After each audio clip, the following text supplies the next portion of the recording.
ध्यान से समझ लो। जो गुरु प्रसाद से सत्संग के द्वारा प्राप्त विवेक से बुद्धि को सावधान करके मन रूपी लगाम को खींच कर रखता है, इंद्रिय रूपी घोड़ों को संसार मार्ग के भोगों से हटाकर, अधर्म मार्ग से हटाकर धर्म, भागवत धर्म, परम प्रेम धर्म की तरफ चलाता है, वही परम पद को प्राप्त होता है, ना कि मनमानी विषय भोगने वाला या मनमानी आचरण करने वाला। एषु सर्वेषु भूतेषु गूढ़ोत्मान प्रकाशते दृश्यते तो यग्रया बुद्ध्या सूक्ष्मया सूक्ष्म दर्शिनः। ये परम पद, ये परमात्मा, ये परम पुरुष कहीं दूर नहीं है, समस्त प्राणियों के हृदय में ही रहता है, पर गुप्त रूप से रहता है, ना प्रकाशते। ये अपने को छिपा के रखता है, यही रह रहा है हृदय में, किसी के प्रत्यक्ष नहीं होता। जो गुरु उपासना के द्वारा तीक्ष्ण की हुई अपनी विवेकवती बुद्धि से, सूक्ष्म तीक्ष्ण बुद्धि से, दृश्यते त्वग्रया बुद्धिया सूक्ष्मया सूक्ष्म दर्शिनः, वो उस बुद्धि से देख पाता है, इस पार्थिव बुद्धि से नहीं। गुरु उपासना से प्राप्त हुई विवेक तीक्ष्ण बुद्धि के द्वारा वो अपने हृदय रूपी गुफा में छुपे हुए परमात्मा का साक्षात्कार कर लेता है। उत्तिष्ठत जाग्रत प्राप्य वरान निबोधत क्षुरस्य धारा निशिता दुरत्यया दुर्गम पथस्तत् कवयो वदंती। हे नचिकेता, उत्तिष्ठ, खड़ा हो जा इस परमात्मा प्राप्ति के लिए। मानो सबको कह रहे हैं, गुरु द्वारा प्राप्त मंत्र ज्ञान उपासना की पद्धति से अपनी बुद्धि को इतनी तीक्ष्ण करो, सारथी को जगाओ कि जो लगाम छोड़े हुए सो रहा है भोगों में, जाग, अब समय सोने का नहीं है, और लगाम खींच इंद्रियों के घोड़ों की, और दिशा बदल, जो शब्द स्पर्श रूप रस गंध रूपी भोगों में जा रहा है वो मोड़ परमात्मा की तरफ, भगवान की तरफ।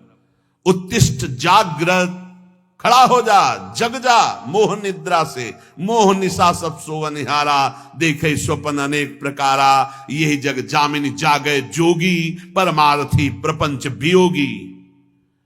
और कह रहे प्राप्य वरा निबोधत सावधान, उत्तिष्ठ जागृत और सावधान, देखना इंद्रियों के न घोड़े भगे, रात दिन इनमें संयम के कोड़े लगे। बहुत दुष्ट हैं ये घोड़े, लगाम छूट गई तो बर्बाद कर देंगे, नष्ट कर देंगे।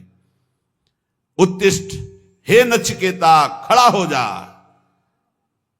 जागृत, मोह निद्रा से जग जा, प्राप्य बरान निबोधत, सावधान हो जा, और श्रेष्ठ महापुरुषों को पाकर उनको कभी छोड़ना नहीं, उनके पास आसक्ति पूर्वक रहे तो तू परब्रह्म परमेश्वर को जान जाएगा। आसक्ति कहां? श्रेष्ठ महापुरुषों की।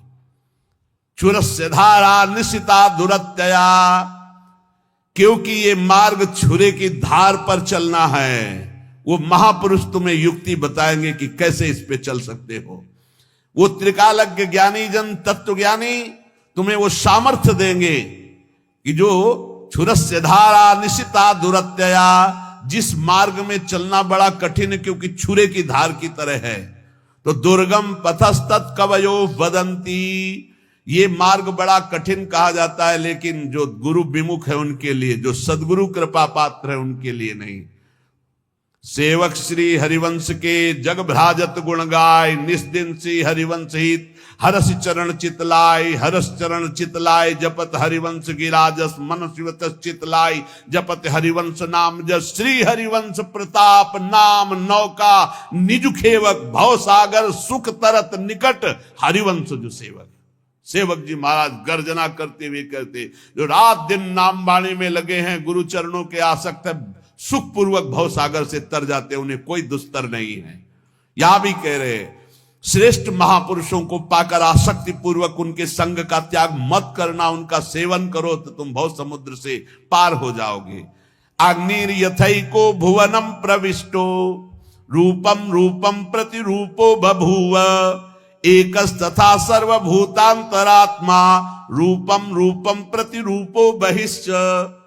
हे नचिकेता, जैसे अग्नि का कोई स्वरूप नहीं है, टेढ़ी लकड़ी तो टेढ़ी अग्नि प्रकाशित दिखाई दे रही है, सीधी तो सीधी, कम तो कम, ज्वाला तो ज्वाला, ऐसे ही परमात्मा अग्नि की तरह सर्वत्र व्याप्त है, पर करणों के प्रभाव से उसका प्रभाव अलग दिखाई दे रहा है।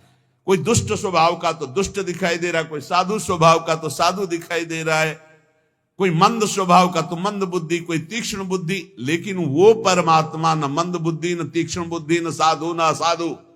वो एक पावर है, वो एक चैतन्य है। जैसे बिजली, हीटर में गर्म, फ्रिज में ठंडा, अलग अलग करणों के कारण उसका प्रभाव दिखाई दे, लेकिन बिजली कैसी? वो तो एक पावर है, एक चैतन्य घन शक्ति है, करणों के प्रभाव से अलग अलग प्रभाव दिखाई दे रहा है। तो जो ज्ञानी है वो उस तत्व को देखता है, वो इन करणों को नहीं देखता बाहरी। ये बाहरी मायाकृत मिथ्या है, सत्य वस्तु परमात्मा तत्व है, उस सत्य वस्तु को प्राप्त करके मुक्त हो जाता है। हे नचिकेता, सूर्यो यथा सर्वलोकस्य चक्षुर न लिप्यते चाक्षुषैर बाह्य दोषै एकस्तथा सर्वभूतांतरात्मा न लिप्यते लोक दुखे न बाह्या। जिस प्रकार एक ही सूर्य अनंत प्रकाश करता हुआ सर्वत्र है, जिधर देखो सूर्य, लेकिन तुम्हारी आंख में दोष हो गया है तो तुम्हें सूर्य का प्रकाश नहीं दिखेगा। तुम्हें अगर आंख में दोष हो गया तो दो सूर्य दिखेंगे, तो उसमें सूर्य में क्या फर्क पड़ता है? ऐसे ही एक परमात्मा केवल एक सर्वत्र व्याप्त है। ये जो निंदा करते हैं, ये जो एक दूसरे को कटाक्ष करते, ये अज्ञानी हैं, नहीं जानते हैं उस एक तत्व को। अपने ही इष्ट की निंदा करके कौन इष्ट को रिझा लेगा? तुम जो दूसरे की इष्ट की निंदा की भावना करते हो, तुम्हारा ही इष्ट है और कोई नहीं। एको देवः सर्वभूतेषु, वो एक है। भगवान गीता जी में कहते हैं समोहम सर्वभूतेषु, मैं समान रूप से सब में विराजमान हूं। ये अज्ञान की बातें नहीं, कभी स्वीकार न करें। ये जितनी मेड़े बनी है धर्म की, ये रास्ते हैं उस तत्व की प्राप्ति के। जैसे बिहारी जी जाना है तो एक परिक्रमा मार्ग है, बिहारी जी जाना है तो एक अटल्ला चुंगी से विद्यापीठ की तरफ जाता है। अलग अलग मार्ग, कोई पीछे पानी घाट की तरफ से तटिया स्थान के पास से गली उससे आता है। विविध गलियां हैं, विविध मार्ग है, लेकिन जाते सब प्रभु के पास है। एक प्रभु है। अगर उसको आप निंदा करते हो अपने प्रभु का नाम लेकर, अपने ही प्रभु के दूसरे रूप के, तो तुम अज्ञानी हो, तुम कभी भगवत प्राप्ति नहीं कर सकते। जैसे एक ही सूर्य अलग अलग जगह प्रकाशित होता, यहां अंधेरा है तो कहीं प्रकाश है। सूर्य कभी डूबता नहीं है, सूर्य कभी अस्त नहीं होता है। हमारे नेत्रों की गति नहीं है जहां सूर्य, ठीक इसी समय कहीं सूर्य उदय है। अगर विश्व में पता लगाया जाए तो जिस समय यहां अंधेरा छाया हुआ है, कहीं ब्रह्म मुहूर्त होने जैसे यहां, तो वहां कहीं संध्या होने जा रही है, कहीं सूर्य दोपहर में, कहीं हर जगह अपना अपने जगह में अलग अलग सूर्य। हमारे नेत्रों से उजल होने से हम कह देते हैं कि सूर्य डूब गया। तो ऐसे ही सबकी अंतरात्मा में एक परमात्मा है, वो ना दुखों से लिप्त होता है, ना पापों से लिप्त होता है, ना बाहरी करणों से वो कोई प्रभावित होता है। दुष्ट के अंदर भी सुख पूर्वक आनंद रूप परमात्मा विराजमान, उसी को देखना है। ये पापी, ये क्रूरा, जो क्रूर हैं, पापी हैं, जो संतों के द्वारा संभाषण योग्य भी नहीं है, वो भी साक्षात मेरे राधा वल्लभ लाल है, ऐसा देखना है। ये क्रूरापि पापिनो न च सताम संभाव सदृश्यासे सर्वान वस्तुतया निरीक्ष परम स्वाराध्य बुद्धिर्मम। बहुत सुलझना चाहिए साधक को, किसी की भी निंदा नहीं, किसी की भी नहीं, सब में मेरा प्रभु विराजमान। तभी आप इस मोक्ष पदवी, भगवत पदवी, परम पद या प्रेम को प्राप्त हो सकते हो। एको वसी सर्वभूतांतरात्मा एकम रूपम बहुधा यह करोति तामात्मस्थम येनु पश्यन्ति धीरास्तेषां सुखम शाश्वतम नेतरेषां। हे नचिकेता, समस्त प्राणियों का अंतर्यामी, अद्वितीय, सबको वश में रखने वाला परमात्मा एक ही रूप से सर्वत्र विराजमान है, तेज रूप से। अब उसको जाकी रही भावना जैसी, प्रभु मूर्ति देखी तिन तैसी। जिसकी भावना है, कोई निर्गुण कहता है, कोई सगुण कहता है, कोई राम कहता है, कोई कृष्ण कहता है, कोई शिव कहता है, कोई अंबा कहता है, कोई कुछ अलग अलग नामों से मेरे ही परमात्म तत्व का वर्णन हो रहा है, कुछ और नहीं है, कोई और नहीं है पक्का। जब ये, तब वो ऊंचाई जागृत होती जहां कोई भी दोष स्पर्श नहीं कर सकता, उसे अटल रहने वाला परमानंद स्वरूप वास्तविक सुख मिलता है, जो एक परमात्म तत्व को सर्वत्र देखता है। नित्यो नित्यानाम चेतनश्चेतनानाम एको बहूनाम यो विदधाति कामान तामात्मस्थं येनु पश्यन्ति धीरास्तेषां शांति शाश्वती नेतरेषाम।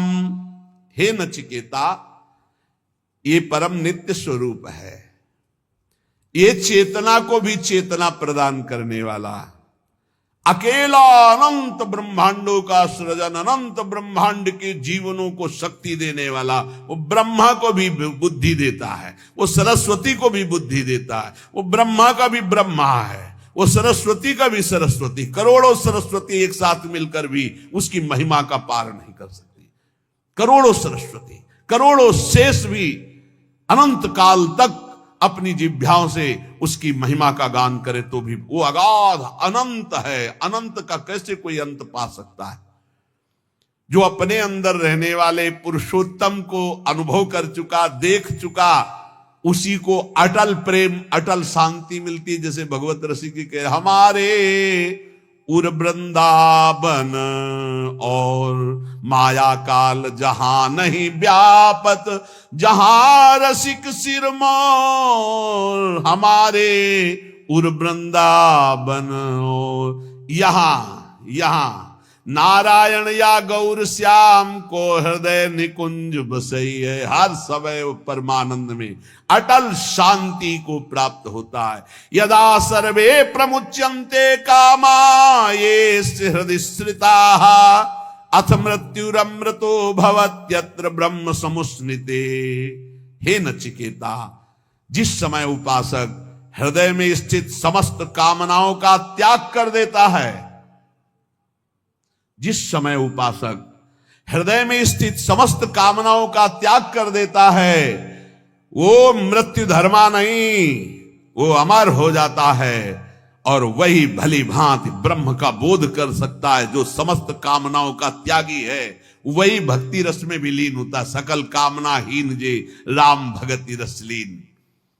इसलिए वो धन्य है जो दामोदर भगवान के गुणों का कीर्तन करके मंगलमय नाम जप करते हुए धर्म पूर्वक धन उपार्जन करते हैं और अपने परिवार का और जगत का सहयोग करते हैं। वो धन्य है। अमित तेजस्वी देवादिदेव भगवान श्री हरि के नाम का कीर्तन सब पापों को उसी प्रकार नष्ट कर देता है। प्रायः लोग प्रश्न करते रहते हैं कि मेरे से बहुत पाप हो गए हैं, मेरे पाप कैसे नष्ट होंगे, क्या भगवान मुझे क्षमा कर सकते हैं? तो यहां वर्णन किया गया है कि इदमेव ही मांगल्यमिदमेव धनार्जनम जीवितस्य फलम चैदद् यद्दामोदर कीर्तनम कीर्तनात् देवदेवस्य विष्णुरमित्येजसः। दुरितान माने पाप, दुरितान विलीयन्ते तमान शिव दिनोदये।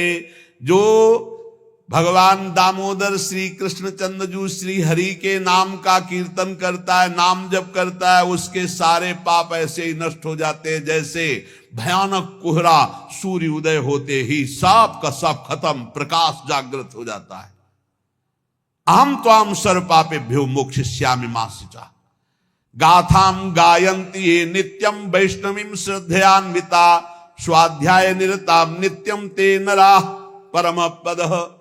वो परम पद का अधिकारी हो जाता है जो हर समय भगवान वासुदेव श्री कृष्ण के नाम का जप करता है। चाहे जितना बड़ा भयानक पापी रहा हो, यमदूत उसके पास फटक नहीं सकते। हरि कीर्तन को छोड़कर दूसरा कोई ऐसा साधन नहीं है जो जीव के संपूर्ण पापों को जड़ से नष्ट कर दे। इसलिए सदैव नाम कीर्तन, नाम जप, गोविंद मुकुंद माधो हरे मुरारे शंभो शिवेश शशि शेखर शूल पाणे। जो हे गोविंद, हे माधो, हे मुकुंद, हे हरि, हे मुरारी, हे शंभो, हे शिव, हे चंद्रशेखर, हे शूलिपाणी, ऐसे भगवान के नामों का कीर्तन करता रहता है। जो भगवान के नाम का जप करता रहता है, ताकत नहीं कोई अमंगल उसका कर सके। भाव कुभाव अनख आलसहु, नाम जपत मंगल दिसि दसहु। कहीं भी हो, श्री भगवान के परम प्रिय धर्मराज जी महाराज नचिकेता को ही उपदेश कर रहे हैं। ते देव सिद्ध परिगीत पवित्र गाथा, ये साधवा समुद्रशो भगवत प्रपन्ना, तान्नोपसीदत हरेर गदया विगुप्तान, नैषाम वयम न च वयः प्रभवाम दंडे। जो उपदेश किया वही उपदेश अपने पार्षदों को भी किया। उन्होंने कहा कि जो भगवान का निरंतर लीला गुण गायन करते रहते